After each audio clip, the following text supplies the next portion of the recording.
أهلا بكم في أخبار الكوكب المصري.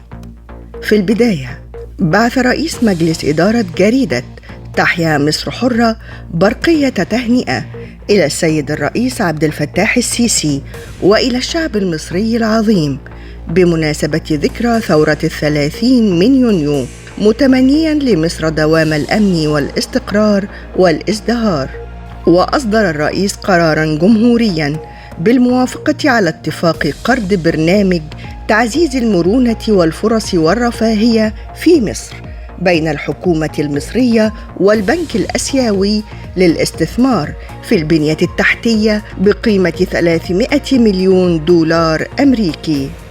وفي الشأن الاقتصادي، تعمل مصر على الانتهاء من إعداد برنامج ما بعد صندوق النقد الدولي خلال شهري أكتوبر ونوفمبر المقبلين، وفقا لتصريحات نائب رئيس الوزراء للشؤون الاقتصادية. واستقبل وزير الخارجية نائبة السكرتير العام للأمم المتحدة لبحث سبل تعزيز التعاون المشترك. وبمناسبة ذكرى ثورة 30 من يونيو، بعث وزير الدفاع برقية تهنئة إلى الرئيس عبد الفتاح السيسي. كما أكد وزير الداخلية أن ثورة 30 من يونيو نقطة تحول حاسمة أعادت ترسيخ دعائم الاستقرار. وبرلمانياً، وافقت لجنة القوى العاملة بمجلس النواب على مشروع قانون العلاوة وزيادة أجور الموظفين. وأصدر قراراً بتعيين المستشار حسام الدين محمود صديق مستشاراً لوزير السياحة والآثار للاتصال السياسي والشؤون البرلمانية. وتابع وزير الإسكان والاتصالات إطلاق المرحلة الأولى من منصة تصدير العقار المصري.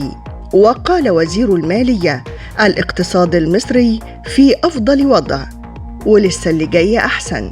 في حين أكد وزير التخطيط أن الدولة تستهدف رفع مساهمة القطاع الخاص إلى 59% من إجمالي الاستثمارات. واقتصادياً أيضاً، توقع خبراء السوق انخفاض أسعار الحديد في مصر بين 1000 و2000 جنيه للطن خلال شهر يوليو المقبل.